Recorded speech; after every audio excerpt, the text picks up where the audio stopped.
this is Laura here showing you guys how to set up your iPad Pro. This is the newest iPad to the Ethernet with a couple adapters. You will no longer need wireless to be able to browse the internet.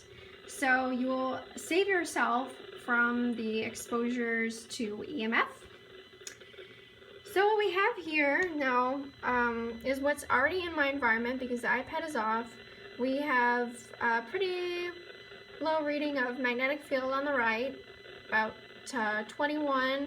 That's about 0.2 milligauss. And then on the left, we have a radio frequency acoustimeter showing us the microwave and RF radiation that's in our environment already. So that's higher than what I would like, but that's what's here. So let's start up the iPad. Now you will notice on the right that the magnetic field doesn't really go up. So I had heard from other people that magnetic fields were very dangerous in some of the older models of the iPad, and that may be true, but I'm not seeing that with the newest iPad.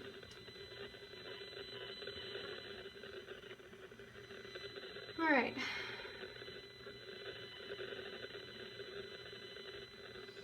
So this is not connected to the internet wirelessly. It does blip once every time I start it up.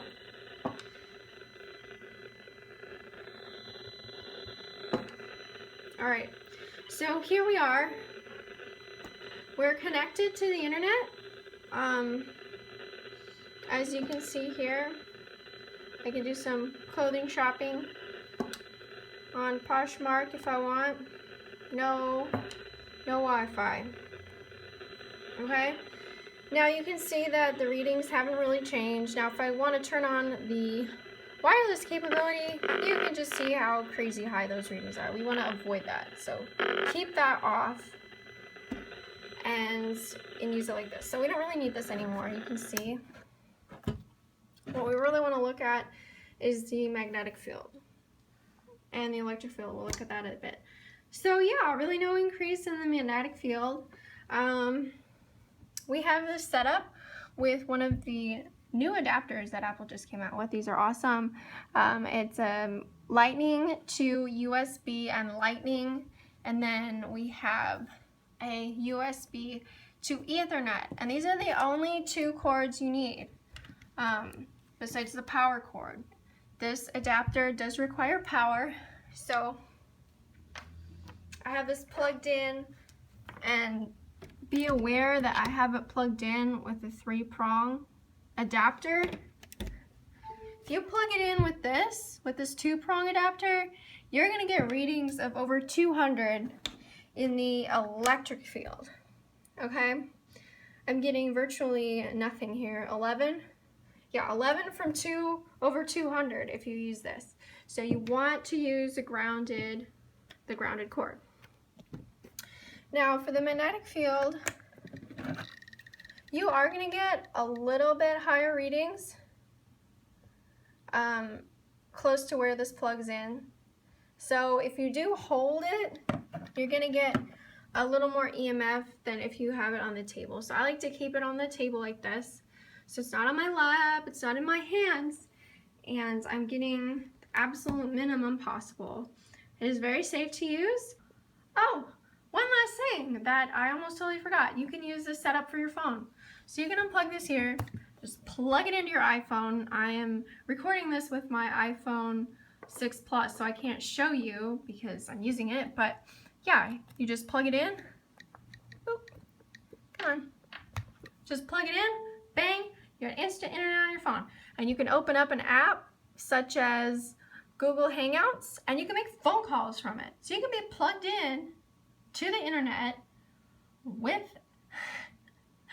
the Ethernet cord, have your phone on airplane mode, and make phone calls from it by using an app instead of using the cell tower. So keep that in mind if you have the opportunity.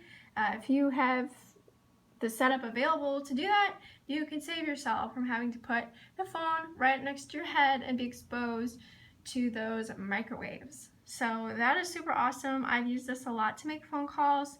And you can even have it on speaker if you don't want to hold it in your hand or hold it right next to your head. And lastly, the final thing that I would mention is I do pick up a little more dirty electricity on my phone than I do with the iPad. So you are going to pick up a little bit of dirty electricity. I pick up to about 50 volts per meter. So that will increase your body voltage, and some people are sensitive to that. So I usually, if I'm going to connect to my phone with this setup, I keep my phone on the table, or I use it on speaker, or use it with headphones so that I'm not holding it directly in my hands. So feel free to try this setup. It has helped me so much not have to worry about being exposed to the same levels of EMF that I used to be. So please subscribe, leave me some comments if this has worked for you, and I'd love to hear from you. All right, please stay tuned for my next video. One of my next videos, I would like to compare the PS4 and the Xbox One to demonstrate which one is cleaner as far as EMF, and some solutions that you can apply if you would like to limit EMF if you do have one of those consoles or want to buy one or want to use one despite the EMF. Thank you, and I will see you all soon.